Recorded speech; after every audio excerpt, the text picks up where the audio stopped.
This evening's program is sponsored by USG, which makes it a free program for all.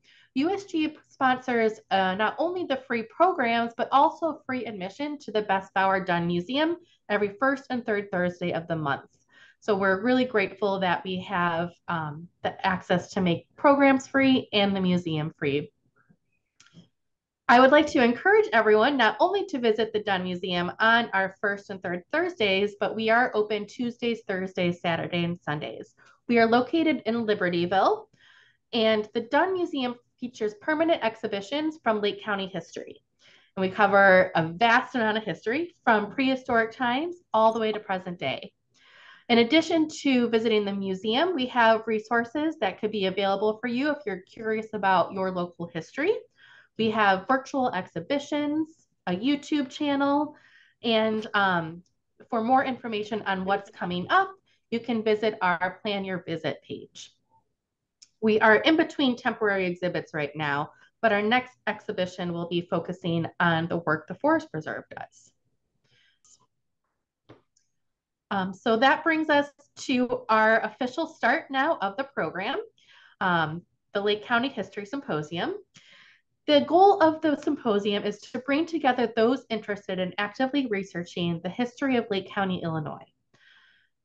The goal of this program is to share and present original research done by professional and history enthusiasts to provide a deeper understanding of local history and recognize its significance in a broader context.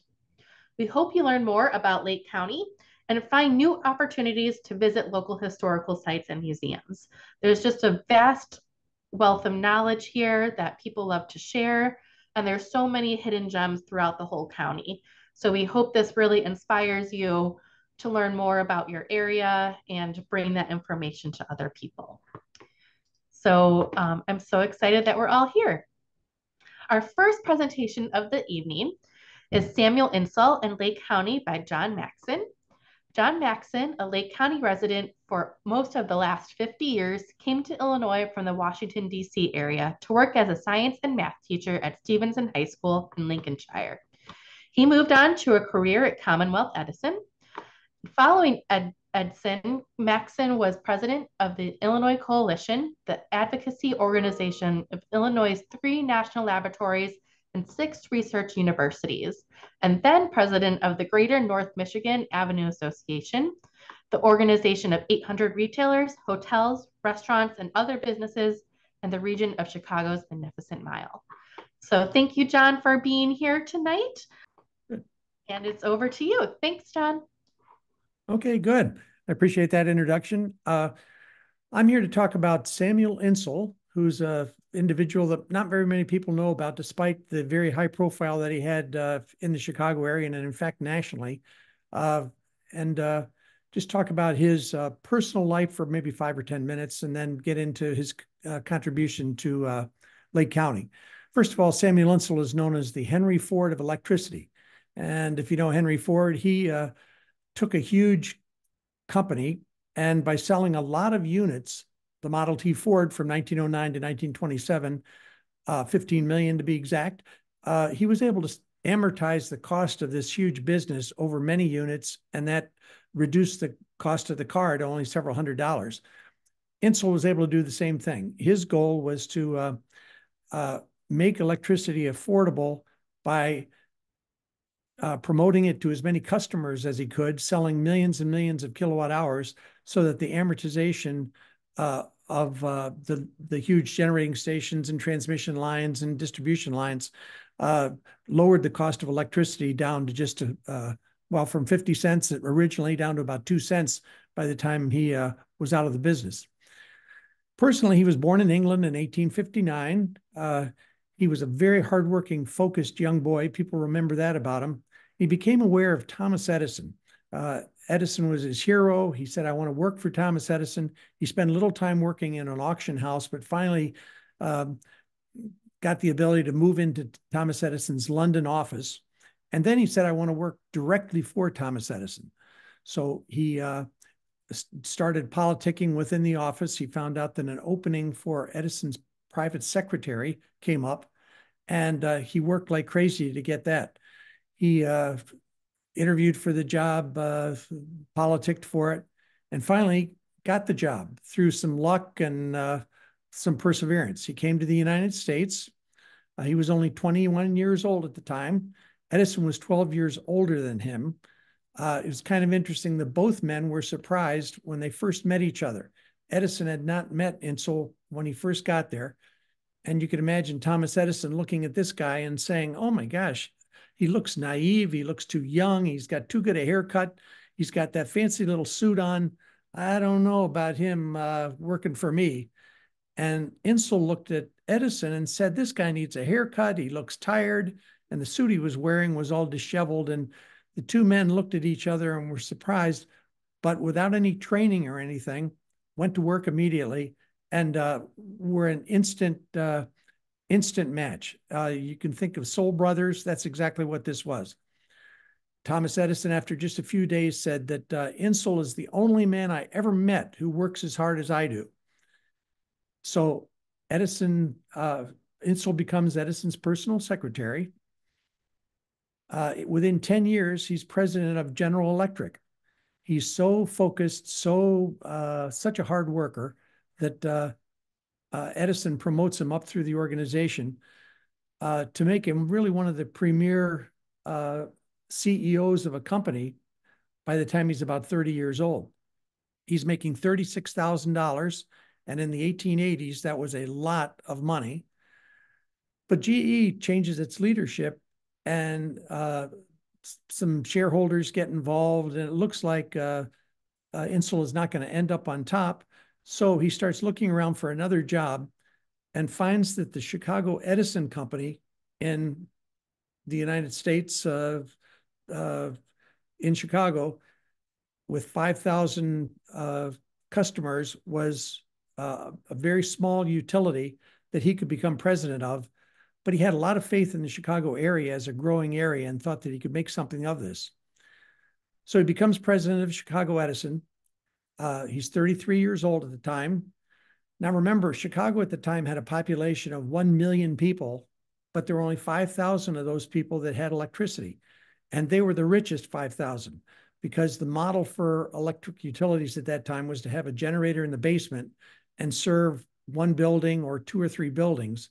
They didn't use what's called central station generation at that point.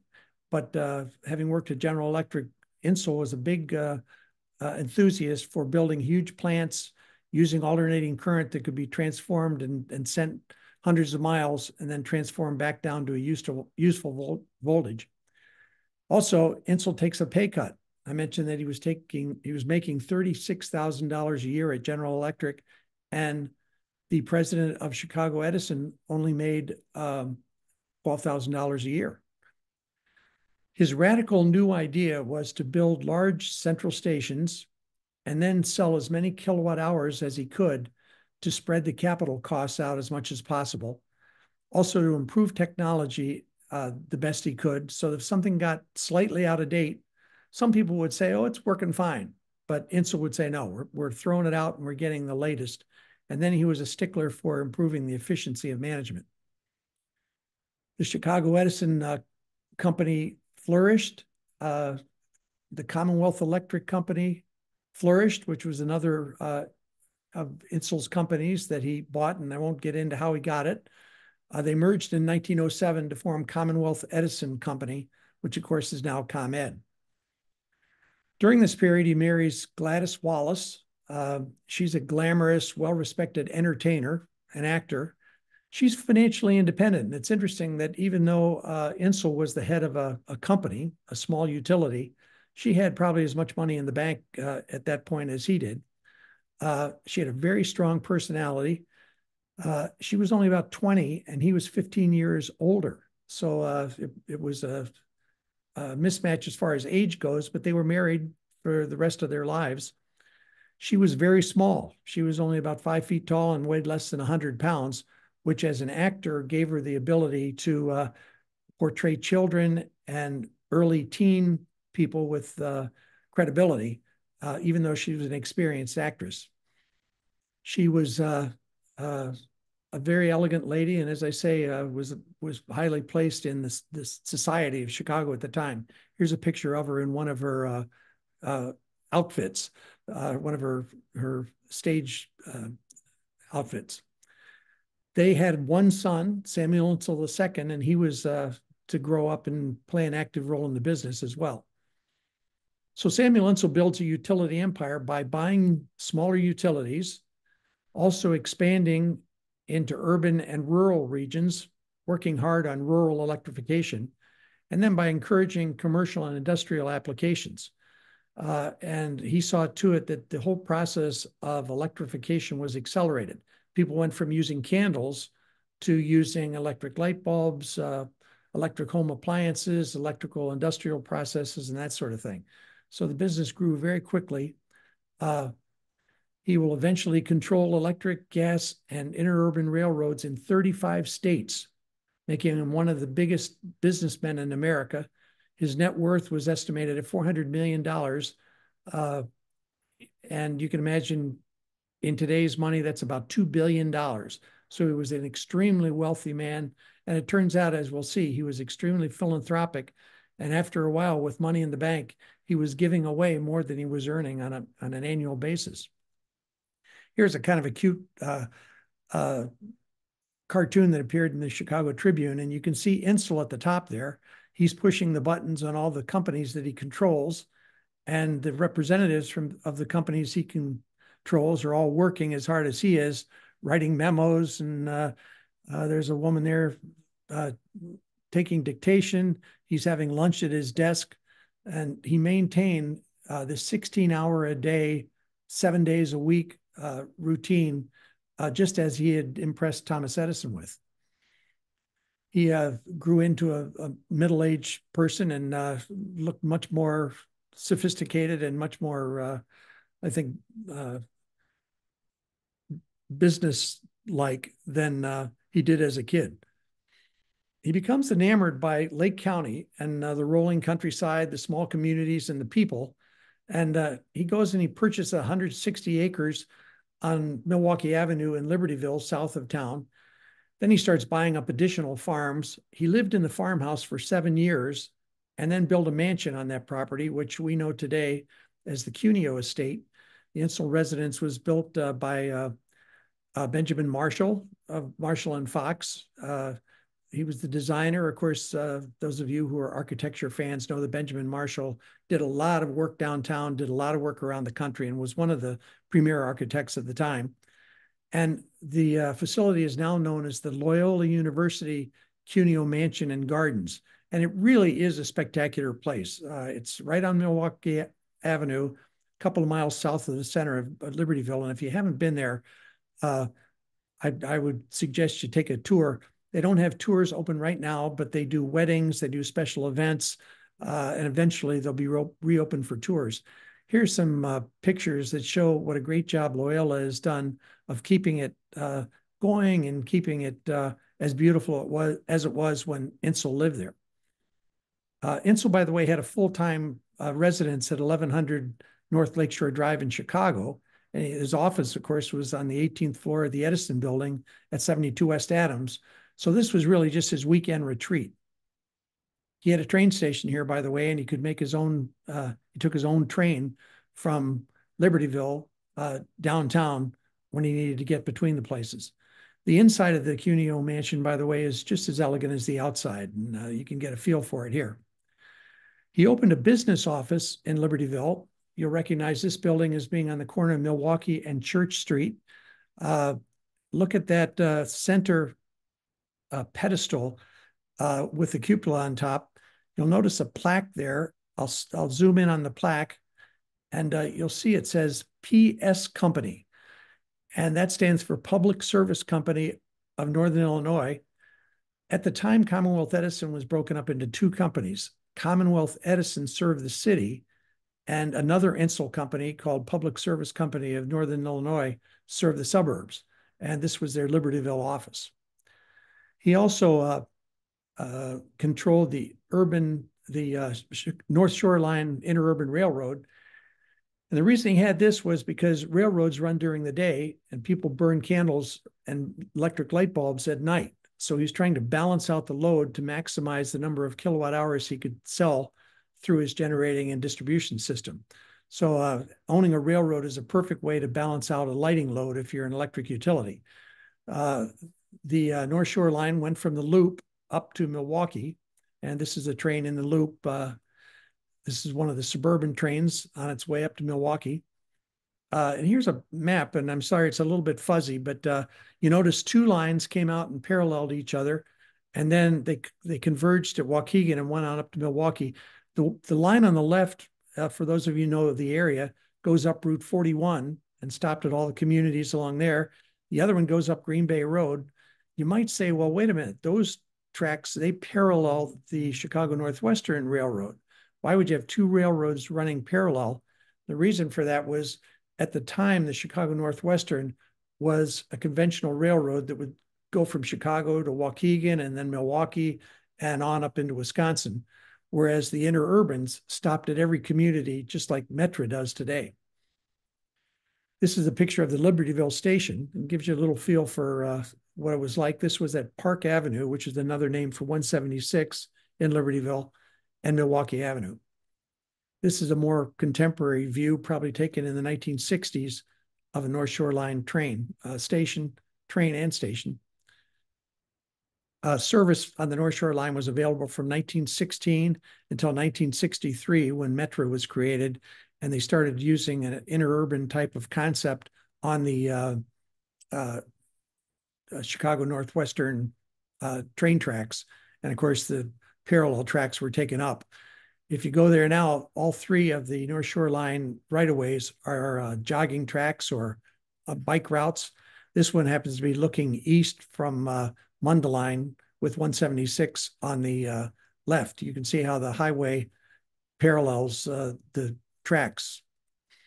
He also opens the Libertyville Trust and Savings Bank, and this was a bank from 1925 to 1934, and I'm going to explain in a minute why most of Insull's businesses shut down during the Depression. The bank was at the other end of that building at Milwaukee and Church, and you can see the entrance to it there toward the right-hand portion of this image with the clock over the door. He also builds a school. He realizes he's starting to attract people to the area. He's got employees with children that need to be educated. So he buys the land and he builds the Hawthorne School. This is on 60, just a little bit west of Milwaukee Avenue. And that school was there for a long, long time. It was considered one of the best schools in the area and wasn't really torn down until the 1990s. Of course, it was added on to multiple times. And in one of those refurbishments, it was finally torn down. He also builds and operates Hawthorne Melody Farm, which some of you may remember as a dairy farm that was located in the area of the Hawthorne Mall now, and going west and going east. They had cattle there. They had other farm animals. It was a popular tourist destination for children to come and pet animals and that sort of thing. And of course, many people from the Chicago area will remember these trucks, which were all over the place in Chicago and in the suburbs, delivering milk and other dairy products. He started something called the Lake County Experiment. There was a lot of skepticism among farmers, thinking that why all these transformers and poles and wires and whatever? All you're saving is striking a match to a candle. And they had no idea of the work that an electric system could do on the farm. So Insull came up with the idea that if you built a line out to nowhere, farmers would hook onto it. And in fact, new farms would be developed along that line, and later residences would be developed along that line. So you could control development and accelerate development just by building a line out into the country. And he built several hundred miles of lines to nowhere throughout Lake County as an economic development tool. He also, of course, this was his long-term strategy to sell more and more kilowatt hours and then spread those capital costs over more units of production. To demonstrate to farmers what good electricity could do on the farm, he created the model farm. Let's see here, the model farm was on Route 83, just before you get to 176, in an area now we call Ivanhoe. And here's a card promoting the opening of it. That's what it looked like. Here's a brochure.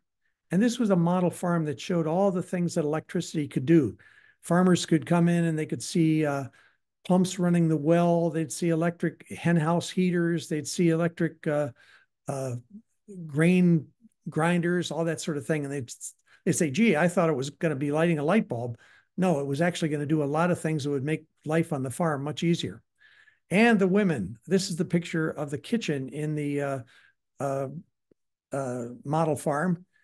And you'll notice she's got an electric oven. She's got an electric stovetop. There's some kind of a mixer on the counter there. She's probably got an electric hot water heater, all designed at making farm life easier.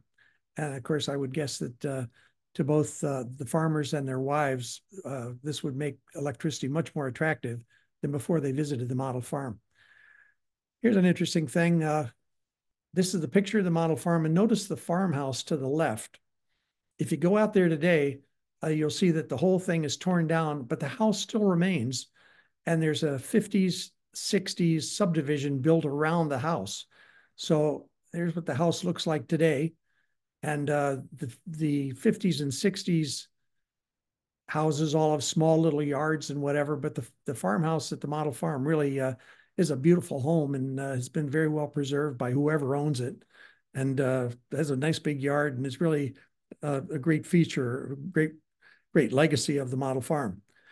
I was out there yesterday morning, and you can see here's a part of the north side of the farm, which is more recently developed. When you drive across 176 and you see that Mundelein water tower, realize that's Samuel Insull's model farm, or it was 50 years ago. He also built or helped build St. Mary's of the Lake University in Mundelein. And this is a treasure if you have never been there. It's open to the public. You can drive through. It's a little more complicated to get into the buildings and whatever, but it's a beautiful drive. Let me say a few words about Cardinal George Mundelein. He was a very well-respected cardinal. He was the first cardinal for Chicago, and in fact, the first cardinal with the Catholic Church west of the Allegheny Mountains. He was nationally known as a top theologian, a top manager of the archdiocese, and somebody who was always coming up with new ideas. Insull was not Catholic, but he had huge respect for the compassion and for the community service that the Catholic Church provided, and he became a great friend of Cardinal Mundelein. Mundelein, again, had a national reputation for service, not only within the church, but also just in popular media. So Insull assisted in many ways for the construction of the University of St. Mary of the Lake, which is on 176 east of Mundelein. The region, by the way, at the time was called Area, A-R-E-A, and it was named after, the name was changed from Area, the town of Area, to the town of Mundelein due to Cardinal Mundelein. Just to give you a quick tour around, here's the chapel, here's the lake, and I can't say enough good things about the architecture. It's the kind of enchanting architecture that you see once and you think, boy, this place is really a great place. You'll also see priests going to school there from all over the world in all kinds of different clothing, and it's quite a place, but it's a university for the education of priests. I can't say anything about St. Mary's of the Lake without just mentioning the 28th International Eucharistic Congress, which happened in 1926. And it was collaboration between Cardinal Mundelein, excuse me, and Sam Insull. 1 million Catholics came from around the world to visit Chicago, and 500,000 of them came out to Mundelein to attend a communion service with the Cardinal. How'd you get them out there? Well, Insull's North Shore line left the loop every 2 minutes. And so that took 25 trains shuttling back and forth between the loop and Mundelein. Also, the police closed off most of the major roads going north-south from the loop out to Mundelein the night before and opened them as one-way north in the morning and then one-way south in the evening. I think that's unprecedented. There was a red train that was reserved for the papal delegation. So of these 25 trains, one of them was red. Communion was served by Cardinal Mundelein and a team of priests that he assembled in one of the most logistically complex things you can imagine. Moving on to the next thing, Condell Hospital is one of the premier suburban hospitals, and Insull felt that a hospital was necessary in the area, so that when Elizabeth Condell died, she left $20,000 for the construction of a hospital. But she said that the community has to provide the rest of it. And so Insull couldn't just match her funds, but he did match dollar for dollar anybody who contributed. So they came up with the balance needed for a 25-bed hospital that was dedicated in 1928. Here's the Libertyville newspaper of the day, and you can see there it was June 1928 when the hospital was dedicated.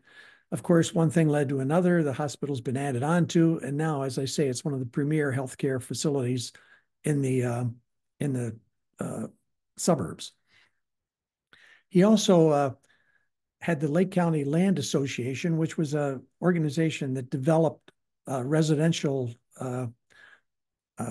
suburban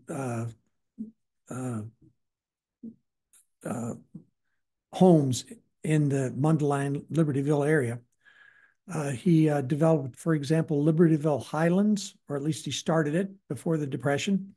There was a racetrack, believe it or not, called the 1 Mile Track Libertyville Trotting Association, which was right west of Condell Hospital, where Condell is now. It was a large area. It was a 1 mile diameter trotting track. And then later they raced cars and motorcycles there. In 1918, Insull bought it and turned it into this subdivision. And if you look carefully here, you'll see that this is Rockland Road, and this is Dawes Street. Excuse me, this is Dawes, and Dawes runs right into Libertyville High School. So this is kind of one of the main entrances to Libertyville High School. These were the stands that I just showed you. And you would think that if you were to stand here and walk down Rockland Road until you get to Dawes, close your eyes and you'd see this big reviewing stand for the track. In fact, there's a picture I took the other day, and there's no trace of a track and no trace of a reviewing stand, obviously. These homes were developed, by the way, after the war. They looked like late 40s, early 50s homes. Also, the premier community of Countryside Lake was developed by Insull. Countryside Lake is an unincorporated township now. It was conceived as a high-end community for wealthy Chicagoans. Here's what John Galante, a picture he took in the 80s that shows probably pretty much like what Insull saw when he went out there. There's not a single vacant lot left there anymore. There's development, but you can see from this picture, it was farmland and undeveloped when he got there. Insull flooded a low-level marsh and created a lake with 2 islands. This island has a hunting lodge on it that was built by Insull, and it's still there. It's only accessible by water. This island has a little bridge, and there's a home here that was lived in by Samuel Insull Jr. for a while. Insull brought in Walter Huenwerder. Huenwerder was an architect from Europe that had a style that Insull liked, and he hired him to lay out and design the homes for the community. Only one home was done, and this was intended for Huenwerder to live in, but it wasn't completed before the Depression and before the development company was dissolved. When the Great Depression came along, Insull sold personal assets to try to shore up his critical utility and railroad enterprises. So that accounts for the fact that he sold the Cuneo Mansion to John Cuneo. He shut down the development company. He did everything he could to raise cash to keep the utilities going. And this deserves a lot of respect. A lot of wealthy people right before the Depression sold their assets for 50 cents on a dollar and moved off and lived very comfortably. But Insull stayed with it. He wrote it down. He really did everything he could to keep things going. He died in Paris in 1938 and is buried near London, which of course is where he was from. I would give anything to have a picture of his grave. I took my family to London about 30 years ago, and I know I took a picture of the grave. I have lost that picture. However, I told my son, Press Maxson, that I'd lost the picture of Insull's grave, and he said, well, I've got a picture of you taking the picture. So here's a picture of Insull's grave. It's barely readable. We had to rub it to be able to see Insull. It's in East Putney. When I was talking to the caregiver for the cemetery, he said, I've been working here 17 years, and you're the second person to ask about Samuel Insull. Was he some kind of a famous guy or something? Here's a rubbing we made of the grave so you can see Samuel Insull. If you have any additional interest in this, Forrest McDonald wrote probably the best biography of Insull, and it's a good one because there's a lot of people in there that knew Insull, and he interviewed them. John Hogan wrote a book in 1987 about the history of Commonwealth Edison, and then a local author, John Wasik, did a beautiful job of chronicling Insull's life in a book called Merchant of Power. So thank you for listening. I'll thank Jenny Berry of the Cook Memorial Library. Jim Mans and John Galante are close personal friends that helped me with this. They had some experience with Insull and Insull assets. And then, of course, Lisa Cushing Davis is the manager of the Cuneo Mansion. She had a hand in this also. And Sarah Salto, thank you very much for being a part of this. I've enjoyed giving it, and I hope that people found it interesting. All right. Thanks, John, so much for that fascinating presentation. As you mentioned, you can only cover so much in a brief 20 to 30 minutes, and this was just a great snapshot to hear about his life, and I thank you for sharing those resources. We have had some people ask if you can share any of the resources in the chat, share the books names again and the authors, so people can research them later. So any of those resources that you can share would be great. People are also commenting in the chat. I just want to read this out loud in case people can't see this, but they have included Find a Grave, and someone even had a link on the chat on where you can see Samuel Insull's grave on Find a Grave. So that might be a good resource for you. But that picture of you taking the picture, I've never seen that before. That was great. I don't even know how, yeah, that one, that's fantastic. I don't even know how your son found that.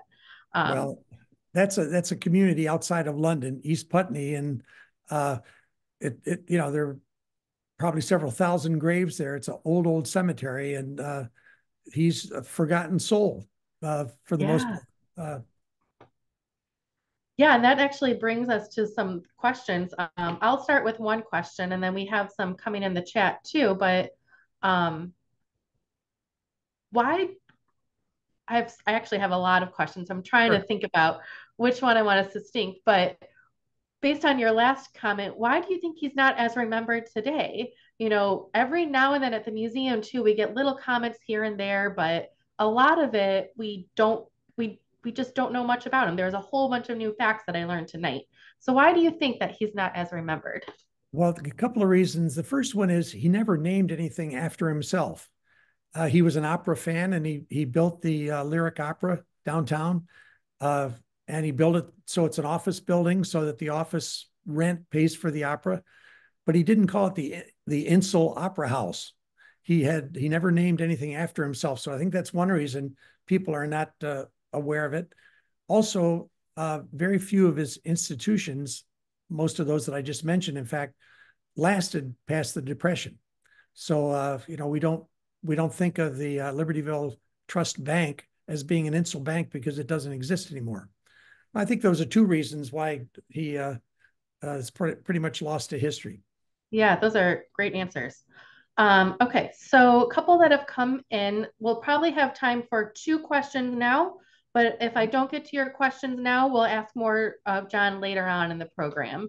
And he'll be around at the end of all three to answer these. John, you might even be able to answer some of these in the chat too as we go along with the next presentation. But so someone has asked, did Insull participate in the electrification of Chicago exhibition in 1893? Very good point. He came, as I said, to town in 1892, and right. He was very instrumental in setting up the arc-like system that made it the White City.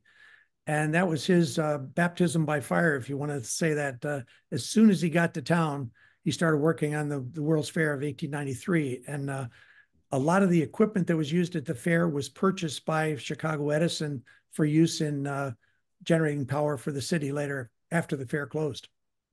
He was very involved. I'm sure that could be a whole section just on him getting started in his career here, right? That would be a fascinating presentation, yes. Yeah. And then the other question here is what was Insull's interest in Roman Catholicism in that he was a congregationalist?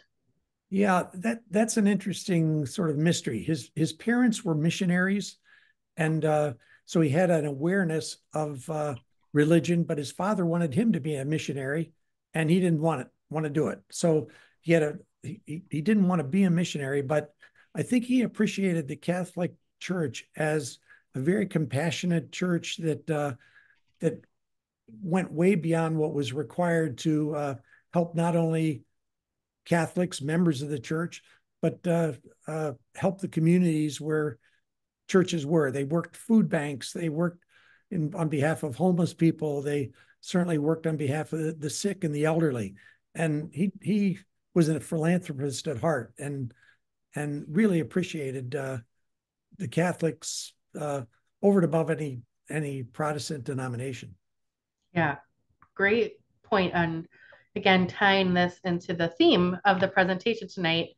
He is a good neighbor, a good person, and at his heart was trying to make this a better community for those who lived here and did a lot of work. So thank you again, John. Our next presentation is Leonard Schmitt, 45 Years of Community Service by Mike Flynn. Mike Flynn has been a resident of Mundelein for 35 years. He retired in 2017 after 28 years of service with the Village of Mundelein. He is now the chairman of the Village of Mundelein Historical Commission. The Historical Commission serves as the board of directors of the Mundelein Heritage Museum and conducts a variety of programs and projects designed to preserve and promote the natural, native, and historical culture of Mundelein community. Mike is also the president of Mundelein Community Connection, Mundelein's downtown promotional organization. So thank you again, Mike, for being here, and I appreciate you taking your time. And I will turn it over to you, and it looks good. I can see everything. Okay. All right, terrific. All right. I'd like to say that was a great presentation, John. Very interesting and very informative. Good evening, everyone. Thank you for attending the 2024 Lake County Historical Symposium. My presentation tonight focuses on the many volunteer contributions of Leonard Schmitt, who was an amateur historian, a Fremont Township resident, and a dedicated community servant. Now, this is Len Schmitt in around 1978. Len was born in Chicago in 1911. He moved to Libertyville in 1950, then to Fremont Township near Wakanda in 1955, where he lived until his death in 2001 at age 89. This is Len in around 1988. Len was a volunteer for numerous organizations throughout his life. He was a regular guy, not a powerful businessman or political leader. He was a man who loved to help others. Len wanted to make his small corner of the world a better place. I am not sure if Len was ever a Boy Scout, but he embodied the Boy Scout law. He was trustworthy, loyal, helpful, friendly, courteous, etc.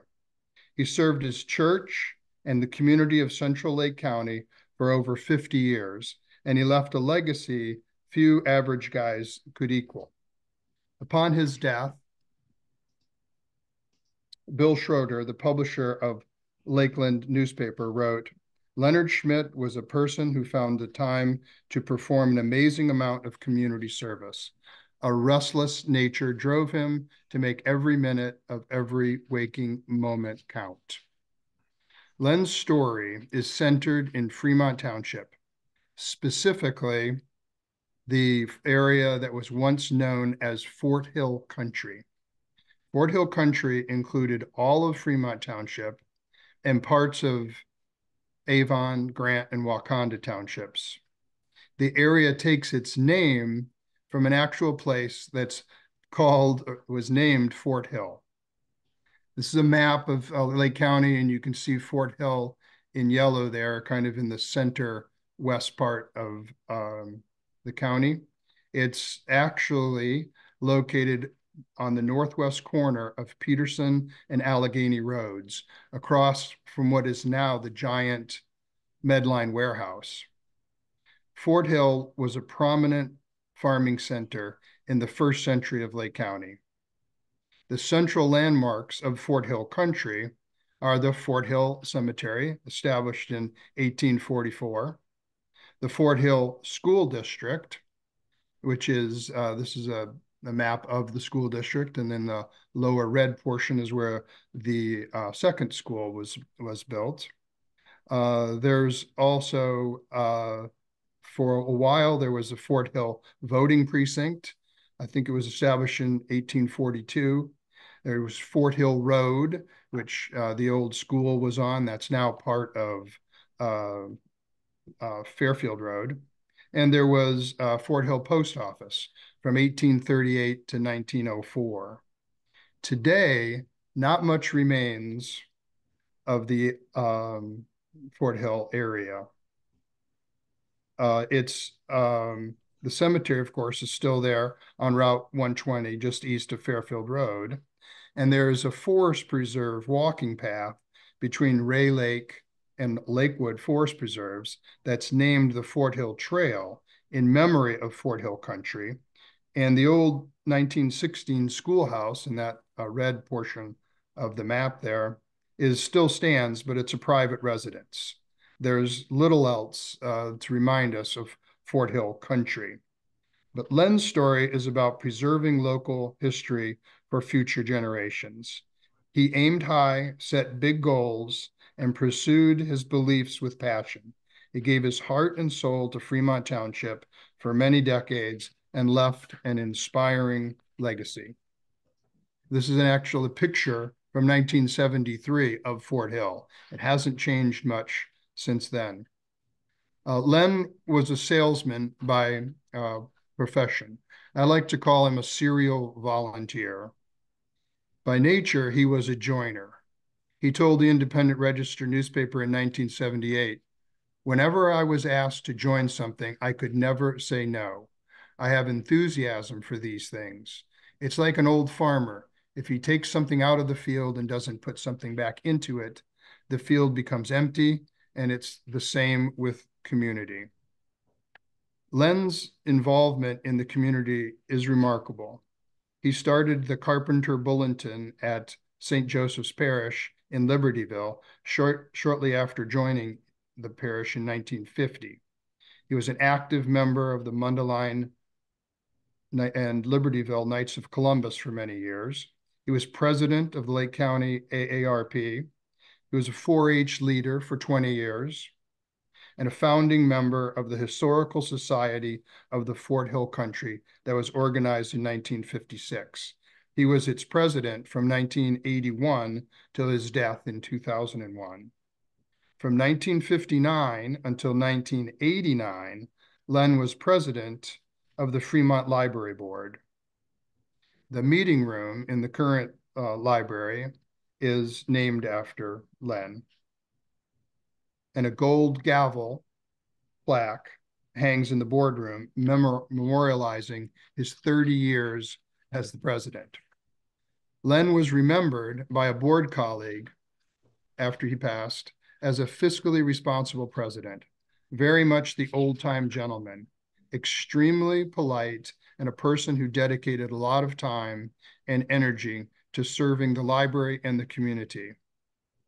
In 1964, Len wrote the history of St. Mary's Church for its 100th anniversary. St. Mary's Church is located on Fremont Center Road in Fremont Township. In 1980, Len led the Historical Society's effort to save Mundeleин's dilapidated train depot that was built in 1926. He had it moved out of downtown and converted into a museum. In 1986, he led a campaign to preserve Fort Hill, that parcel of land that he found great significance to. He led this campaign to preserve Fort Hill as a historical landmark. It's the last two projects, the moving of the train station and the campaign about Fort Hill, that I'd like to focus on to demonstrate Len, or to underscore Len's commitment to a project. But first, I'd like to talk a little bit about Fort Hill. Why was Fort Hill important to Len and to others of that era? Well, like many founders of the Historical Society of the Fort Hill Country, Len was fascinated with the early pioneers and their interactions with native Potawatomi people. Their interest in the Indian culture and the original people manifested itself in studying historical records like Indian trails. They created this map of Indian trails throughout the county. And as you can see, in this area, there's Fort Hill, and these two Indian trails cross really close to Fort Hill. They also searched for marker trees like this one that stood near Lake Forest for many years. And they collected Indian artifacts, and they preserved the settlers' stories about their interactions with the native people. Fort Hill, it was said, was a sacred place for the Indians. This is a manuscript that was written in 1918 with a lot of, it's a handwritten manuscript with a lot of stories of the early days of the county and Fort Hill. And there were a lot of stories there in this, or some stories that are stories of the interaction of the Indians with the Potawatomi people. Well, in 1976, a development company had purchased the Fort Hill property. Len and others felt that Fort Hill was a significant historic landmark that needed to be preserved as a monument to the native people and the settlers, and time was slipping away. For me, the best examples of Len's single-minded commitment to preserving local history are his campaign to save the Mundelein Depot, which was a great success with long-lasting positive impact to our community, and the campaign to preserve Fort Hill, which was unsuccessful and lasted for 13 years. I see the first as a great model of successful community organizing, and the latter, although a well-meaning and valiant effort, it's a cautionary tale with a useful lesson about pursuing a cause in spite of red flags warning otherwise. So first, the first story on the success of saving the Soo Line. The Soo Line came to Mundelein in 1886. Before the sign of Holcomb, it came to Holcomb, I should say, in 1886. Before the Holcomb sign could be nailed to the station in 1887, the town changed its name to Rockefeller. The first depot lasted for 39 years, the one we see here. It was replaced in 1926, just before the seminary's 28th, hosted the 28th International Eucharistic Congress. This is an artist's depiction. So we don't have a picture of the old building in its entirety. This is an artist's depiction of the second depot. By 1980, passenger rail service was dying. The 54-year-old depot that you see here was in serious disrepair. In June 1980, Len contacted the Soo Line president to get the building donated to the Historical Society. By July of 1981, he had a deal to purchase the depot for $1, provided that it be moved off-site by the end of 1982 at no cost to the Soo Line. And he had secured a site from the Mundelein Park District in a neighborhood park, provided that the society paid for all the moving costs and that the building would be deeded to the Park District. A fundraising campaign began in July of 1981 with a goal of raising $18,000. In September of 1981, the Soo Line sold its last passenger ticket, closed the station. Then Len started a Len and the Historical Society started a fundraising campaign. In 1982, they printed 5,000 copies of this little magazine, a pamphlet titled "Give the Past a Future." They did this to promote the project and solicit donations. In it, Len described the project that he was undertaking with, I think, down-home eloquence. He said, "Today, the depot stands as a lonely sentinel, waiting for sounds of bygone years to return. In place of these happy sounds is a death rattle brought on by an incurable disease we call progress. The depot isn't dead, though it's very close," he went on, "and only a minor miracle can save it. However, the Fort Hill Historical Society still believes in miracles and is determined to save the building." Well, this is what the building looked like when Len was proposing that it be moved. But he was, and here's another example of it. But Len was a man of great faith, and he believed in miracles. And then on May 12th, 1982, he received a $15,000 donation from an interesting party in Chicago, a man named Robert Kirby, a former steam engine locomotive engineer, and the miracle started to come together. Funding delays and the complex logistical components of the project forced the deadline to be extended to December of 1983. But in July of 83, the building was moved through the streets of Mundelein and installed on the new site about a mile away. It was a parade of sorts. Many spectators came out to watch. The restoration took 4 years. Mundelein Heritage Museum opened to the public on July 4th, 1987, with artifacts donated by the community and displayed in exhibit cases that Len had secured from the Chicago Field Museum. Other than the contribution of $2,500 from the Park District, no public funds were used for the project. Over 160 businesses and individuals made donations ranging from $2 to $15,000, and they raised nearly $54,000. Labor and materials were donated by scores of businesses and individuals. Architectural and engineering services, carpenters, heavy equipment operators, and tradesmen of all types worked free of charge. It was an incredible success.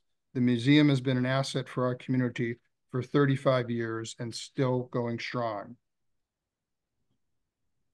Next, I'd like to talk a little about the campaign to save Fort Hill, which is a story with a different ending.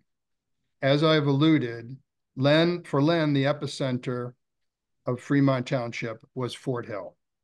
Local legend held that the Potawatomi used it as a sacred ceremonial site, a burial mound, and that Chief Blackhawk had visited. The Indian stories were compelling, and the influence on the settlers was undeniable.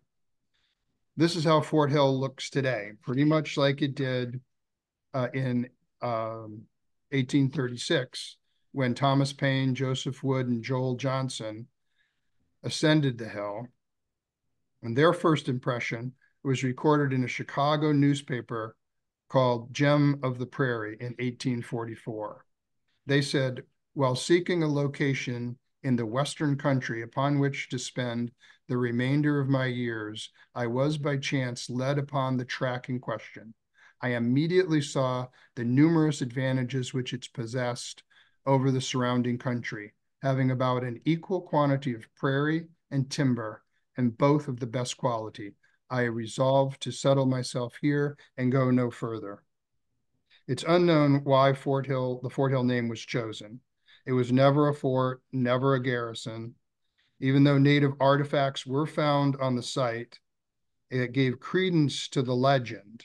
However, Blackhawk's visit and extensive use by the natives is not supported by the architectural evidence. Nonetheless, legends are powerful motivation.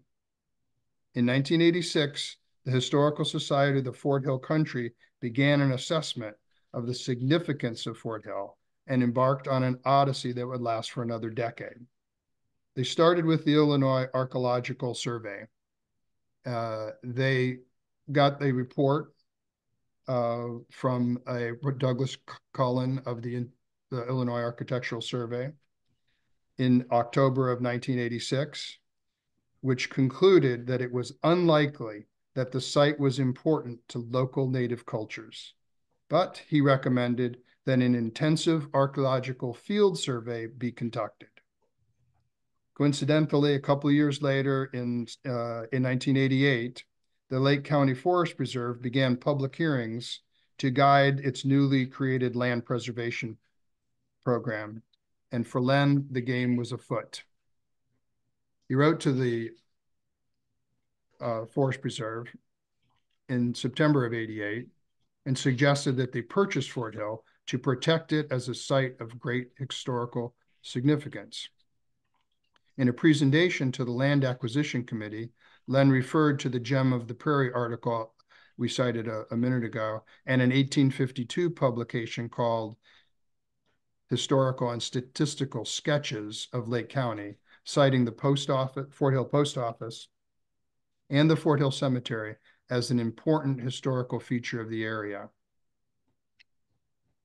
In May 1989, Len contacted the property owner, developer William Alter, urging him to preserve the land for posterity. Alter commissioned a report by Larry Ross Kimball, the Department of Anthropology at Northwestern, to study the area. The project started to get publicity. There was a number of newspaper articles that chronicled the drive to save Fort Hill. And in June 1989, Professor Robert Hall read about the campaign to save the hill and wrote to Len and to the Forest Preserve saying, there's no evidence that Fort Hill was ever a ceremonial ground. That idea, Hall said, was very recent. There was no mention of Fort Hill, he pointed out, in Albert Scharf's 1919 study, Indian Trails and Villages in Lake County, nor in the section of that report titled Indian Forts in Lake County. Fort Hill, if it is to be preserved, Professor Hall said, it should be because of its non-Indian historical associations or as a natural area. That report that Alter commissioned was issued in July of 1989.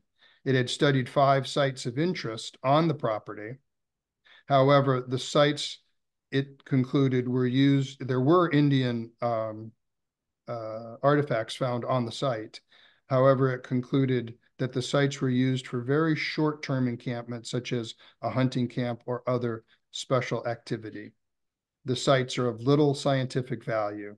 In terms of our present knowledge, it said, and data needs for regional archaeology. In November of 1990, the county decided it wasn't interested in acquiring the site. Len turned to the Mundelein Park District and then to Round Lake Park District, which also declined.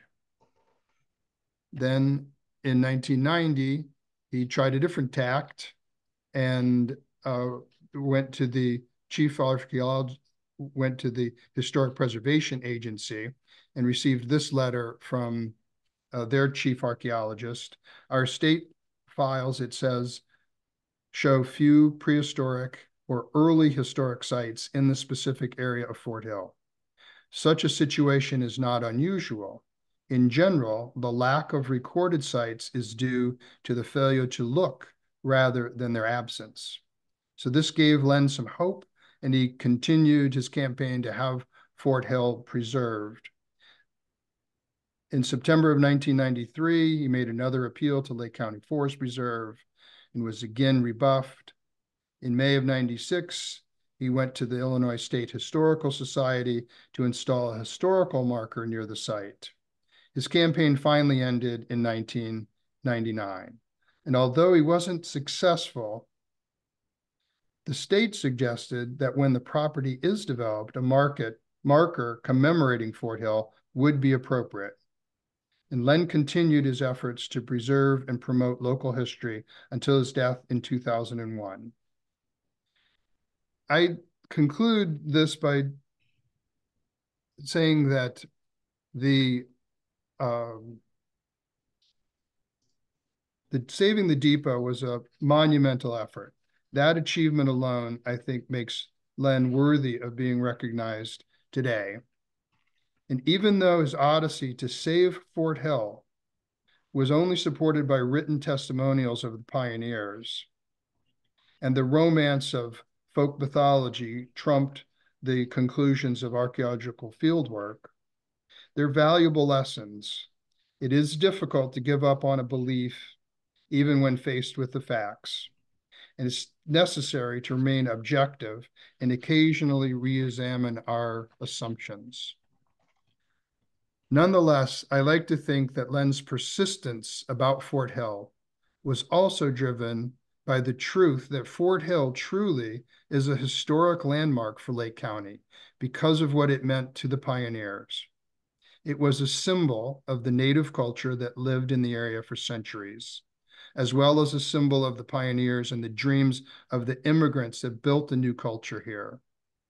Fort Hill, its fertile soil, abundant woodland, life-sustaining waterways, and lofty elevation represents unspoiled Lake County of 1836 and our collective history that should be remembered. Ironically, Fort Hill remains undeveloped today. The prairie and timberland that the early settlers saw are no longer there, but it is still the high ground in the center of Lake County. All right. Thanks, Mike, for that wonderful presentation. See, you're getting some applause in. I had a couple questions for you as I was listening to this. Did Len have any contemporaries or anyone that he was modeling this after, or was he just so passionate or coming this on his own? He seems like such a unique guy at this time to want to be working so hard at this project. I focused on Len, but he was part of the Historical Society of the Fort Hill Country, which did have a number of active members for many years. He was probably one of the last of that era. He was 89 when he died, and he was a whirlwind and did a lot of the work himself. Mm-hmm. And then, what do you think was his biggest challenge as he was going through these projects? You know, I think that he tended, I might, it's just a guess. I knew Len, but not real well. But I think that, he was enthralled with the pioneers and the early days of the county and that interaction of the pioneers with the Indians. And he was looking for a symbol of, he wanted to preserve that. And the symbol to him was Fort Hill. And those tales of it being connected to Black Hawk and to ceremonial grounds, were intriguing. And I think the challenge was uh, to balance the archaeological studies and the mythology. And Yeah. it's, I think it's a lesson for us today. It was a valiant effort. And like I said, I think in the end, it had it has a different symbol, not the Native Americans as much as it's a symbol for, the early days of agriculture and settlement in Lake County. And it's kind of hard to, sort of get people on board with that vision. I think that was difficult. Yeah. Yeah, that was kind of my other question with it too. Like he's facing these challenges, but he has these ideals and these dreams that he's kind of going after. Are those ideas and those dreams what motivated a lot of people to donate their time and their money to his projects? Because as you mentioned, he did it with so little public funding. What brought people to want to support Len? Yeah, I'm not sure. He did manage to turn that drive into a real community-based grassroots um, mission. And I think, that's in part his persistent personality and, leaving no stone unturned. So, and willing to go to big businesses like, big engineering firms and architectural firms and push his case. Yeah. So the power of personality, I think, was a big driving factor in that. Yeah. Well, thank you, Mike, so much. There's some wonderful comments in the presentation or in the chat, so please feel free to read those, answer to any of those that you want to, Mike. And if you have, again, any resources that you want to share, people are also asking about the museum, and I see Mary's responding that the museum's currently closed for the season. But if you want to share a link to the museum and how they can come visit when it's open, I'm sure people would love to visit you. So our final presentation of the evening is my colleague, Heather Johnson. And we always joke at the museum, though, that she has the best titles. Whenever we're stuck, we have, Heather, we need a title. And she is presenting on Verna, I'm going to start a museum. Heather Johnson is a curator at the Best Bauer Dunn Museum of Lake County and has over 17 years of experience working with museum collections. She ended up in the museum world through a love of history and a childhood spent watching Little House on the Prairie. She has always been curious about the history of where she lives and what is around her, including the history of the museum we work at. So thank you, Heather, for your final presentation, and I will turn it over to you. All right, well, thank you for that introduction. And the good neighbor I'd like to introduce to you is Robert Vogel, founder of the Lake County Museum of History. He planted the seed for the idea of a museum focused on Lake County history.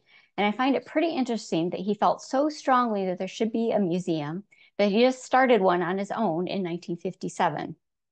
The collections from his museum eventually became the foundation of the collections at the Best Bauer Dunn Museum, the very collections that I care for as a curator. So who was Bob Vogel? You might expect him to be well off, looking for philanthropic activities to invest his wealth into, or maybe he was one of those pillars of the community, active socially, politically, and civically. Or was he the type of person who wants to leave his name on something for posterity? Not uncommon in the museum world, where we have the Field Museum, named after Marshall Field, donated $1 million to the museum. or the Henry Ford, named for its wealthy founder, industrialist Henry Ford of Model T fame, or there's British scientist James Smithson, whose estate was left to the United States with the stipulation that it be used to found an institution named Smithsonian. But Bob Vogel was none of those things. Ultimately, he was just a guy who loved history.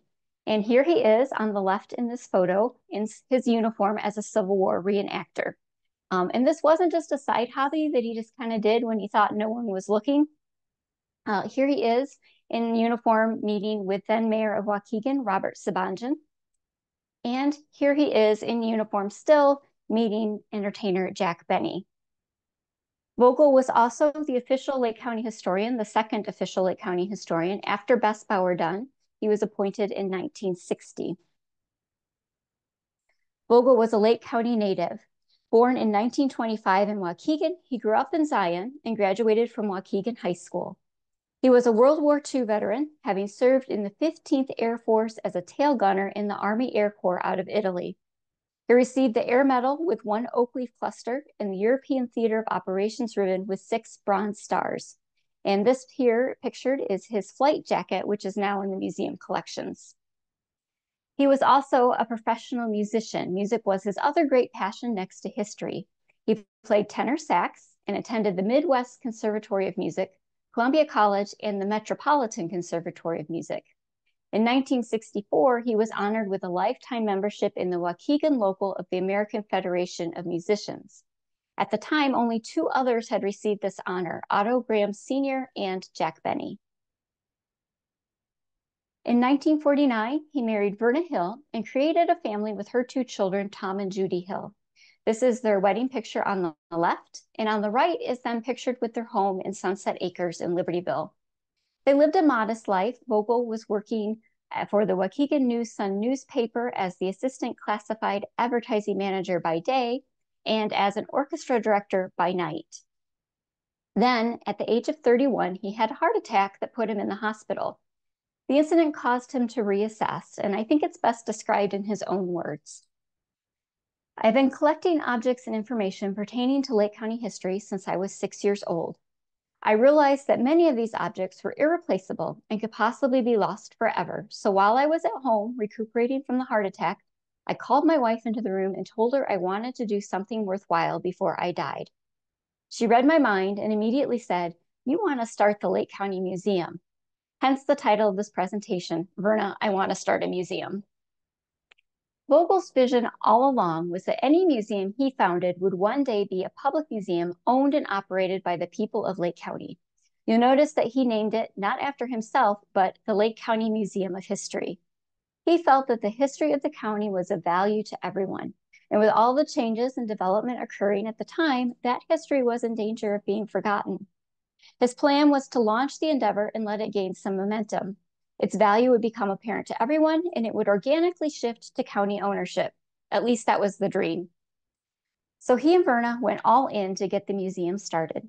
They sold their Libertyville house and assets, everything he said except their personal possessions and some household items, and purchased a 142-acre farm in Wadsworth. And that was at Wadsworth Road and US 41. The farm itself was actually rich in history, purchased from the government in 1845 by early settlers Asa and Isaac Winters for $1.25 an acre. In 1888, the Winters family started a tile factory on the grounds, and those ruins were still there when the Vogels purchased it. They immediately sold 122 of those acres, keeping only 20 to live on and for the museum. They moved into the farmhouse, which you can see there in the upper right. It needed a little work and modernization to make it livable. And the money from the sale of the property went into preparing the museum. Vogel tackled the 1923 era barn pictured here that would be the museum building. He ran wires for electricity and lighting, painted the exterior, and put on a new roof, all with an eye to promoting the museum. It was the new roof and signage that attracted the notice of Dr. Lawrence Qualman from Grays Lake. One day, while paying a visit to patient George Winters, who lived next door to the property, he inquired about what was going on over there. Winters, a descendant of the Winters family, which had owned the museum property, suggested Qualman go over, saying, "I'm sure the Vogels will show you around." Dr. Qualman also had a deep interest in Lake County history. Vogel toured him around the buildings and described his vision. By the end of the visit, Qualman wanted to know how he could help. Well, Vogel answered, I could really use $10,000. In the end, Dr. and Mrs. Qualman became silent partners in the endeavor, providing financing while the Vogels operated the museum. They incorporated as Valley View Farm, the original name of the farm. A lot of the early promotional materials have the name Historic Valley View Farm, in addition to the Lake County Museum of History. Dr. Qualman was just the first of many, many supporters, staff, volunteers, and laborers who would help get the museum off the ground and keep it running. So even though this was Vogel's vision, he was certainly not alone in making this happen. And I have here on this slide just a few of the names that I happened to come across while I was doing my research, but there are even more people who were involved with this. Basically, if you knew Bob Vogel at that time, it was probably inevitable that you were going to end up helping at the museum. His wife, Verna, and the children, Tom and Judy, of course, were helping, along with the rest of the family. Here on the right in this picture is his mother, Emily Vogel, and next to her is his sister, Barbara Vogel Spears, and you'll notice that they are in period costume for working at the museum. His brother-in-law, Bill Spears, was enlisted as well. This picture shows Dr. Lawrence Qualman on the left. In the middle is Bert Clonian. He was a Lake County photographer, and he became the first curator of photography for the museum. He was also a collector of historical Lake County photographs and donated his collection to the museum. Vogel is pictured on the right. And Bess Bauer Dunn, the namesake of our museum, was a supporter. She passed away in 1959, so she and the museum that Vogel opened overlapped just a little bit, but she made sure that some of the collections of the Lake County Historical Society, which were in her care and whose membership was waning, came to the museum. And those items are still part of our collections. That's how we have items from Bess Dunn. Vogel, in turn, was a big supporter of the local historical societies, becoming a member of several of them, including the Lake County Historical Society, the Libertyville Mundelein Historical Society, and the Fort Hill Historical Society, as those organizations were known at the time. He was also a member of the State of Illinois Historical Society, the State of Wisconsin Historical Society, the Wisconsin Archaeological Society, the Association of Midwest Museums, and the American Association of Museums, now the American Alliance of Museums. He took time to reach out to other institutions, such as the Milwaukee Public Museum, seeking advice and guidance for making a successful museum. The Lake County Museum of History welcomed its first visitors on April 9, 1957. It was housed in the 130-foot by 40-foot unheated and uncooled barn, which determined that it could only host visitors from May to October. Admission was 50 cents for adults and 25 cents for children 6 to 12. An Independent Register newspaper article from June 1st, 1961, described a visit to the museum. The perimeter of the rectangular barn is lined with dioramas, enclosed cases which contain life-size reproductions and historical scenes, ranging from an Indian who once roamed the area to a replica of the 19th century Waukegan music store. Arranged through the central area of the barn are display cases separated by narrow aisles. So you can see here some of the diorama-style exhibits like the music store and the general store and a log cabin. He also recreated a blacksmith shop. This was an animated exhibit that had working bellows that visitors would see. And if you look above the white walls of the exhibit, you can see the rafters and the beams for the barn that these exhibits are in. So even though these were very well done exhibits, visitors were still very much inside a barn. The smaller cases like these held a lot of the Lake County and more valuable artifacts. They were securely locked. And like the article claimed, the aisles are very narrow. Vogel said they did research by measuring the aisles at several area stores and that these were the very narrowest that anyone could get away with. However, they're certainly not ADA compliant. Visitors to the museum ranged from adults to children, including school groups, the bread and butter of many museums. The June 6, 1962 museum director's report stated that during the first 3 weeks of the 1962 season, they had more than 2,000 visitors, about 1,300 of whom were children. With time, the museum became known for its Civil War collection and its Native American artifacts. These last included human remains on display, which would be controversial now. In 1962, Vogel and others helped excavate several human skeletons from a site in Lake County that was being bulldozed for development. Vogel felt that he was rescuing the remains. However, it proved controversial at the time, too. In a newspaper article, Chief Thundercloud, a descendant of the Ottawa, spoke out about the desecration of Native peoples' burial sites in light of the Lake County excavations. He was perhaps better known by his professional name, Scott T. Williams, the actor who portrayed the first Tonto in the Lone Ranger movies. It was a different time when Vogel did his displays, but today it would be disrespectful to display human remains in that way. And yes, those remains were part of the collections that formed the foundations of today's museum. They have since been repatriated per the standards set forth in NAGPRA, the Native American Graves Protection and Repatriation Act. The activities at the museum expanded beyond the barn. Vogel utilized the whole campus to help bring in revenue. Big events such as historical reenactments were hosted, drawing good-sized crowds. These images show crowds gathered to see Jack Benny at the museum for Jack Benny Day. And you'll remember that photograph earlier with Vogel and Jack Benny. They were at this event. That's how he met him.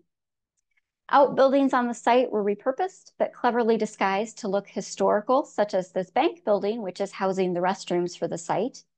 He also tried offering trout fishing in the ponds, and very early on, they had an antique store on the lower level of the museum that was supposed to be the main revenue generator. This ended quickly, since it accidentally started rumors that the museum was selling any artifacts it acquired. It wasn't, but it's easy to see where the confusion came from, and museums still must be careful about not having activities that might seem to be a conflict of interest. Of course, there is more to running a museum than just what the visitor sees. Behind the scenes, staff and volunteers were collecting, caring for, and recording artifacts. New exhibits were designed and installed during the off-season, and Vogel traveled around the county presenting talks on Lake County history. Many of the pieces that are highlights of the Dunn Museum collection today were obtained during this period. The model ship used by motion picture pioneer Edward Ament for his Battle of Santiago film, which is on the bottom right here, and the several million-year-old fossil rock, which is being retrieved in the upper left, are currently in our exhibits. In those early years, though, the paperwork was a little hit or miss. In the 1950s, things seemed to be written on whatever was at hand when a donation was made. I also came across the handwritten loan document pictured at the far right. I'm not sure if it would have been enough for an insurance claim, but I do appreciate the fact that there was a record of the movement of the artifacts. And some of the other notes are a little vague too, like the one in the middle that talks about the Civil War dress, but we don't know what dress it goes to. Record keeping is a big part of museum management. In the middle of the 20th century, when the Lake County Museum of History was in operation, changes were occurring in how people thought about the way museums functioned physically, logistically, and ethically. The methods and processes that we expect to see in a museum today, such as cataloging, registration, and forms, lots of forms, were just beginning to be standardized and published. Those of us in the museum world should probably take heart if we feel like we might be behind in some of these procedures. It's only fairly recently that institutions began to implement these best practices. The Henry Ford, for instance, only developed their first collections policy as recently as 1980. But because of his many connections with other museums and organizations like the American Association of Museums, or AAM, Vogel was pretty quick to adopt new ideas for collections management. The AAM's book, Museum Registration Methods, which is still used today in its 6th edition, was first published in 1958.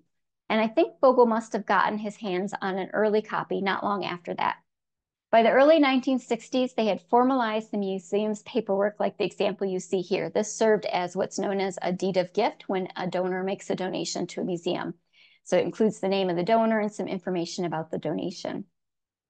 You can almost hear Vogel thinking that when the time came for the county to begin operating the museum, it would be a professionally run museum. However, with museum successes come museum troubles. One major issue that Vogel dealt with was vandalism to the property. The police were called out frequently. One particularly memorable event occurred in 1961 when 6 young men attempted to steal a cannon from the grounds. I expect it didn't take them too long to realize why cannons aren't stolen very often. They're really, really heavy. Vogel and his stepson, Tom Hill, made a citizen's arrest. And you can see the cannon laying here in the drive to the museum, and it's actually not very far from where it started out because it's so heavy, I assume. They did have an alarm system, as the security report shows. And at times there were volunteers or hired guards, but often it was just Vogel left to deal with whatever arose. Eventually, he was deputized, and in another incident in 1965, he arrested 33 teenagers and a bus driver. The teens had just celebrated their prom and decided to finish their weekend with a visit at night to the museum. Why the bus driver went along with this was never really explained. Vogel said at first it appeared to be a riot with people running everywhere. He rounded them up and contained them on the bus while Verna called the police. They were caught while loading 2 wagon wheels and a portable barricade onto the bus. The risk of fire was another ongoing worry. Vogel mentioned constantly that without a new home, the collections could be lost in an instant. In July 1963, a fire actually did break out in the main fuse box. Fortunately, it was spotted right away. Visitors were evacuated and the museum closed. The fuse box was completely melted, and the newspaper quoted an electrician saying that it was a miracle the museum didn't burn down. Ultimately, though, it was funding that became the biggest struggle, a struggle that many museums can relate to. The 50-cent and 25-cent admissions were just not enough to turn a profit. As early as 1961, the museum was facing financial difficulties and lack of space. And the picture on the right is the museum's storage area, or one of their storage areas. And you can see that the furniture, which are artifacts, are also being used to store additional artifacts. They're really utilizing every inch of space that they had. Vogel reached out to the county board for assistance. His vision continued to be that the museum would one day be county owned and operated. In 1960, a board of trustees of community leaders was formed to move the museum forward. And in 1961, they exercised an option to buy the collection. Vogel was taking a step back at this point and foregoing his salary, but continued to perform as the museum director and site coordinator. The goal of the Board of Trustees was to pursue funding for a new museum building. Initially, they contracted a professional fundraising firm, but at some point, the trustees decided to go it alone. Perhaps they thought that way all of the funds could be put towards the project without any going towards paying the firm. The first years were focused on raising awareness, putting the museum's name out there in brochures, pamphlets, and newspapers. Remember, Vogel had all those connections due to his years at the News Sun, and making sure it was mentioned on radio and TV. They even created a Lake County history movie that they showed across the county to promote the museum. In this photo is the president at the time of the Lake County Museum Board, Mrs. John Stites, seated at the desk, and she's with William Brook, the community chairman, and Carol and Joan Cervenka, receipt book chairman and vice chairman, respectively. They're all part of the fundraising committee at this time. Everyone involved really thought that this new museum building would happen. Plans for what it could look like were drawn up. The capital campaign was in place, and they even had a site secured. Many locations had been suggested by the public, including the Masonic Temple on Sheridan Road or the Carnegie Library building in Waukegan. A piece of land in Park City was offered for purchase, and later even Zion would put forward a proposal. In the end, Libertyville was to be the new museum location, which is interesting because that's where the Dunn Museum is today. In 1963, the county agreed to lease land located just north of Winchester Road on Milwaukee Avenue. The lease was for 98 years at $1 per year. That campaign received some early donations and pledges from community groups and philanthropic groups and had strong vocal support from the community. If every citizen in Lake County donated just $2, went the basic campaign spiel, we would be able to fund the new building and the first year of operation. The fundraising campaign launched in earnest on April 19, 1965, and ended in June. In a twist, in May, the museum failed its inspection by the state fire marshal and was officially closed to visitors. The fire danger was, of course, not news. It was an old barn after all. But they had finally reached the limits of what the building could do and still be safe for the public. There would be no 1965 season, but Vogel and the trustees were still optimistic. I think many of you probably already know that this museum building on Milwaukee Avenue in Libertyville was never built. They had a goal of $525,000, and this was a real number based on costs to develop the site and move the collections, the building specifications, and the employment of staff for 1 year. They raised $11,000, $4,500 for the building fund, and then the balance was used to pay off the campaign debts and operational costs. I think this cartoon from the Waukegan News-Sun sums up the overall feeling at the time. The only thing I really know about fund drives is what I've learned from pledge drives on PBS and NPR, so I can't speak with any authority on how the capital campaign was run. Perhaps it was the time frame, maybe they relied too much on individual donors, I can't really say. And I didn't find any comments from Vogel about his thoughts on the outcome.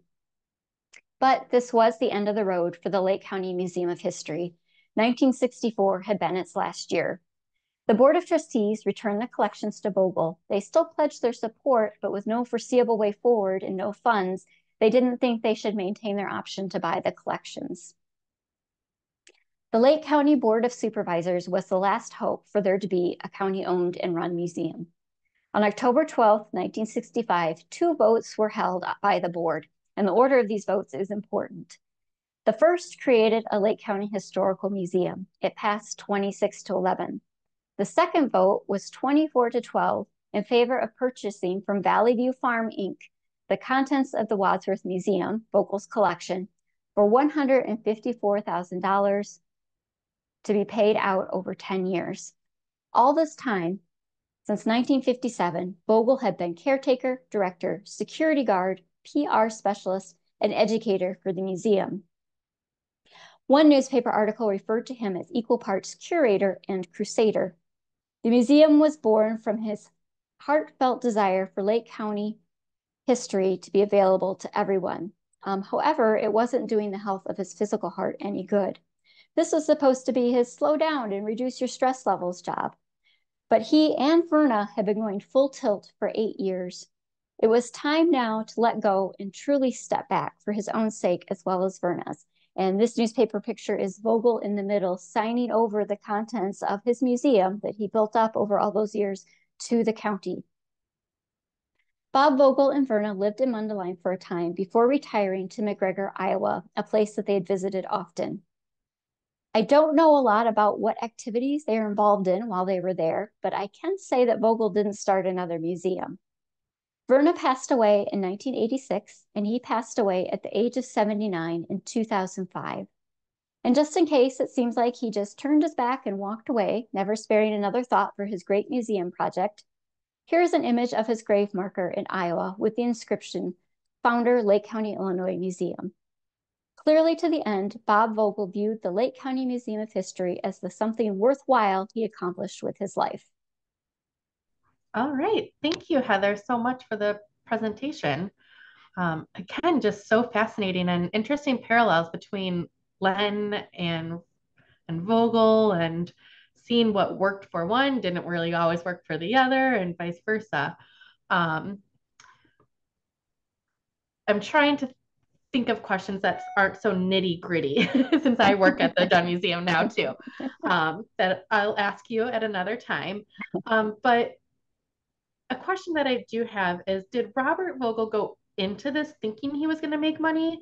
We know history and museums right now aren't always a huge money-making business, but he gave up a lot of his time and efforts and money to initially even just start it.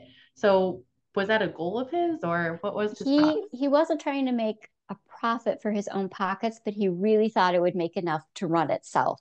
Especially when they originally planned to have the antique store. That was really going to be their major sales arm because antiques can bring in money. And Verna was going to run that, but it was just too unclear to the people that the antiques in the store were different than the antiques they were seeing in the exhibit. So once they eliminated that, then the struggle really started right after that to try to keep funds to pay the electric bills and the security issues and all of that. Yeah. And some people in the chat are talking about the connection to the Lakewood Museum. When did the museum open in Lakewood, and what was the connection? Did Robert have any connections to that?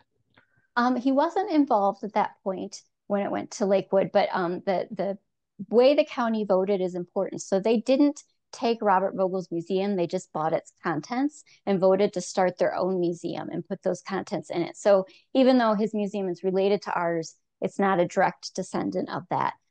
So the artifacts went into storage for a while by the county, and then it opened at Lakewood in 1976. And later, I think in the 1990s, I'm not going to guess a specific date because I don't remember off the top of my head, ownership was actually transferred to the Lake County Forest Preserves.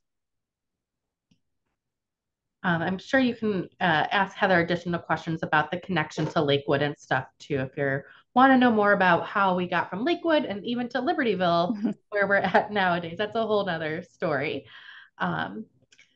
So we know that Robert had a lot of friends that supported him.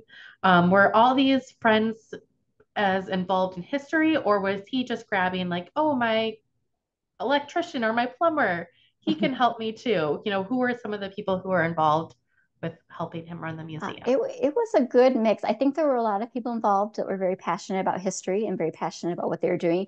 But my impression is, like I said, if you knew Bob Vogel, I think he was very personable and he had a way of pulling you into whatever he was passionate about and helping out with that. There were certainly some core people, staff and volunteers who were there really helping build the exhibits and do the work and serve as guards. Those were all volunteers. Well, not all volunteers, but they were doing it because they were very interested in the museum. Yeah, I would have loved to meet him, and I'm so curious to read more of some of his letters and documents later. And it's, as a museum professional myself, it's fascinating to see how little professionalism there was in the 50s and how far we've come as a profession. And those of you on the call who may be interested in some history work or preservation work, that might also kind of interest and shock you a little bit to see those handwritten notes documenting those artifacts. So I do want to start bringing this open to everyone else to talk about any of the other three presentations.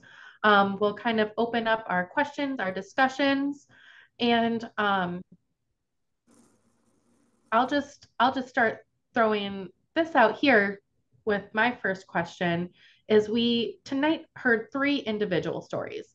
The first part focused on groups and organizations, but the second part tonight just had the focus on individuals working for their community to do better.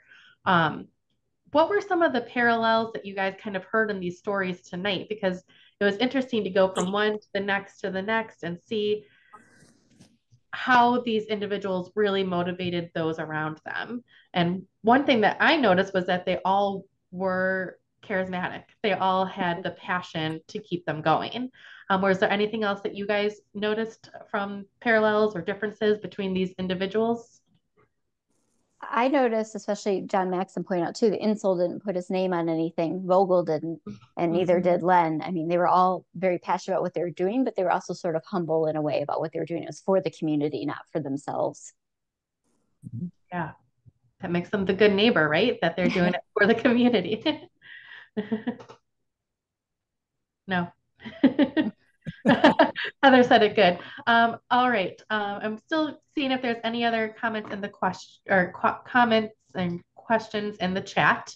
But one other thing that I had curious for too was, I think it's a lot more difficult to research an individual.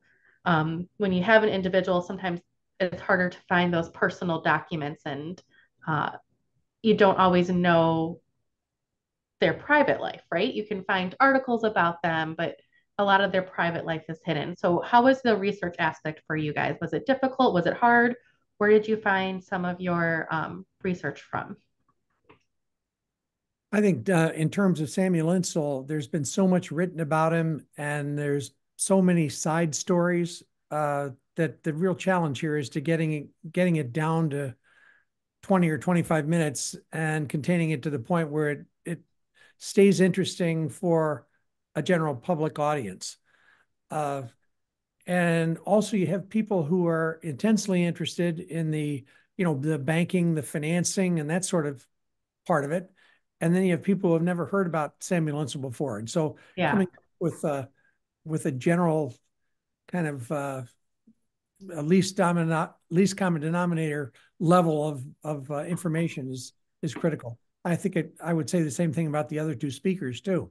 There some people, if they're from Mundelein, for example, they'd be critically interested, but if they're from I don't know, Glenview, maybe not, that sort of thing. Well, it wouldn't be Glenview, but it'd be maybe Highland Park or Lake Forest. Yeah. Yeah, knowing how much to actually include is hard when you're trying to do this. How much personal versus the work they're doing versus their yeah, I can see that. Well, in our case, I used a lot of the archive material in the museum that mostly is just a paper trail of letters and spreadsheets on the fundraising for the museum. So it's really a real narrow avenue for finding out about kind of an average, guy that really focused on a really narrow section of the county, but did it passionately. So we were lucky. We have a lot of newspaper clippings, but no books. And, so it was, and luckily there were people that still knew Len, and he's got a lot of things in the library that are still, people remember him. So through word of mouth and those newspaper clippings and the letters he wrote, that's how I got most of the information.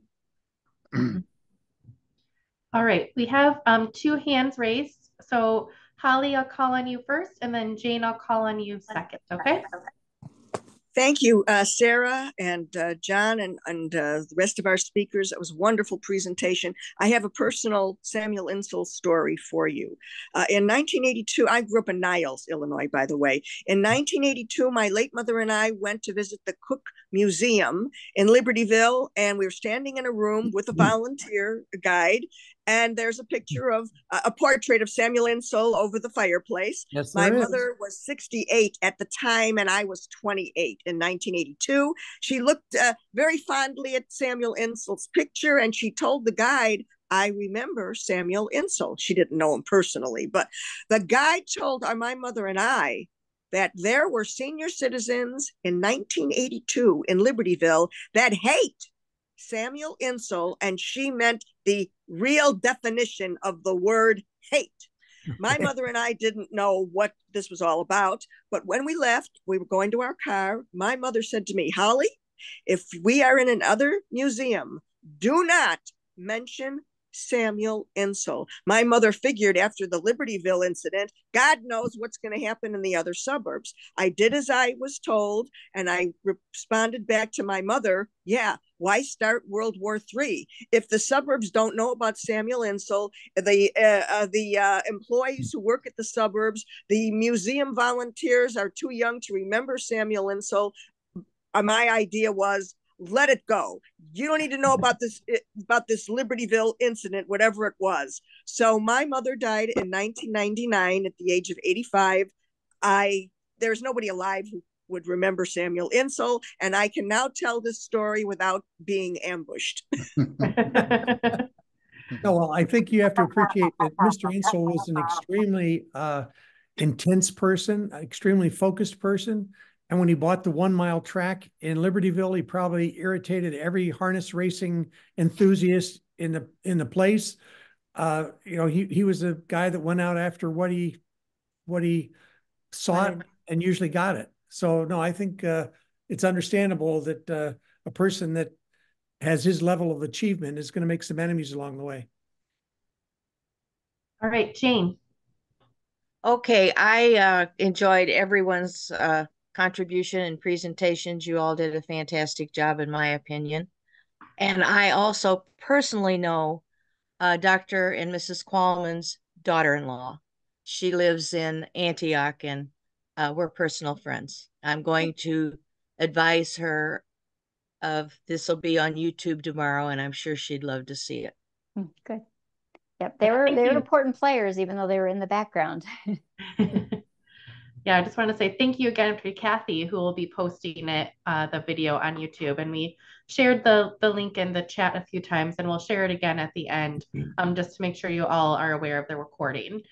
All right, so I do have 2 more questions that I want to wrap up the program with, in case there are no other questions from the audience.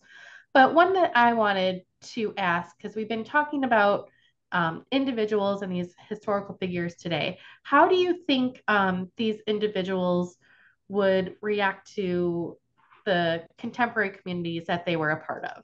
You know, they were so passionate about Mundelein. They're so passionate about Lake County and the work that they were doing, and you know, the history museum. How would Robert Bogle respond to seeing the Dunn Museum today? He'd probably be shocked at the name, to be honest. My old friend, what? So how do you think that they would respond to some of their contemporary communities? I would say that I think Sam Insull would be very pleased with Mundelein, Libertyville, and most of Lake County, because he was very pro-development. He was very pro-construction. He was also pro-preserving the past. So if he were to walk through the Dunn Museum today, I think he would be very supportive of everything that's been done there, and think that this is a modern format for something that should be saved. I think he'd be pleased.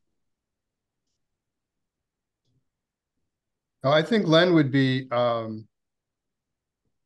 interested in that the museum is still there and still operating and has and thriving.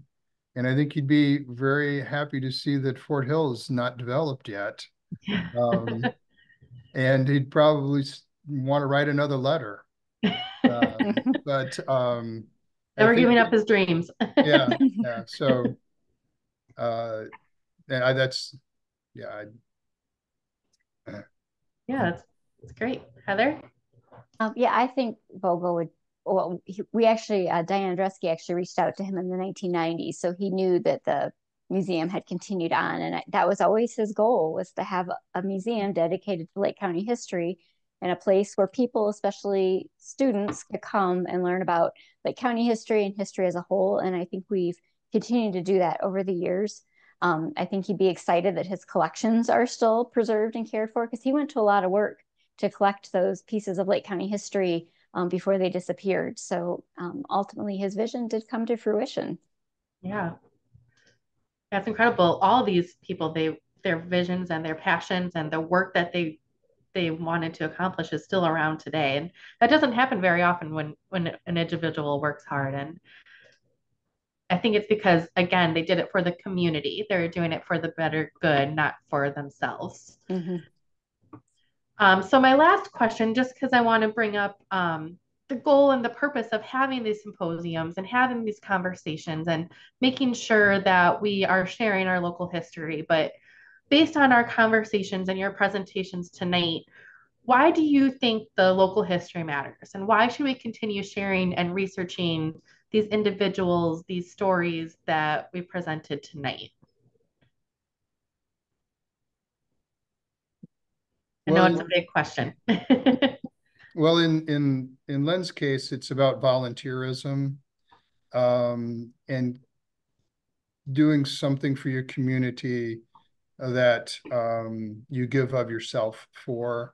It's something I think that's important to all communities, and it's witnessed by the talks today, that interest in your community and selflessness to help your community improve is just very important. So it's really important to highlight those levels of personal involvement that make your community better.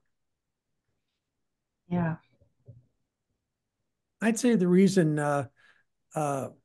history needs to be respected is that it contributes to love of place. And by that, I mean, if you grew up somewhere, if you live somewhere, history is such a big part of what you respect about the place, what you, how you feel about the place. It adds dimension to the place. And so many people are hooked to the earth, hooked to the land, and history is a huge component of that connection. Yeah, I would agree with both of those. And I think for me, it's always, it answers the why of things. Like why did farmers switch from doing the old way of things to using electrical equipment? And why is there a museum here in Lake County and things like that? How did these collections get here? And, you know, Vogel saw it too, like John was saying, that it's the connection to the place. And he was afraid that as things are changing, and change is good, that connection would be lost, or that idea that there were things here before we were that are important to know and remember. Mm-hmm. Yeah. Obviously, I think local history is a great, important thing to share. And you find so much personal connections too, to your history, to your past, and gives you a sense of yourself, I think, too, and your community and where you are. Not only to what you mentioned, but I think it helps you understand yourself a little bit better too. So thank you again, everyone, for joining us tonight. We're going to put some additional links in the chat. Our history symposium will be the 10th anniversary next year, so maybe we'll have to come up with a big topic, but it'll be again in then 2025. If you have any topics or anything that you would like to present on, please reach out to me. We don't have a theme yet, but we will be coming up with one. But we love to have new presenters. In the meantime, again, please visit us at the Dunn Museum. Please visit these other local history sites. Visit Cuneo Museum to learn more about Samuel Insull. Visit the Mundelein History Museum. Visit all these other places that will help share your love of local history. And I hope you guys have a great evening. And thank you again to the presenters. You all did a fabulous, wonderful job. And I learned so much tonight. So everyone, please take care and have a good rest of your evening. Thank you. Thanks. Bye-bye.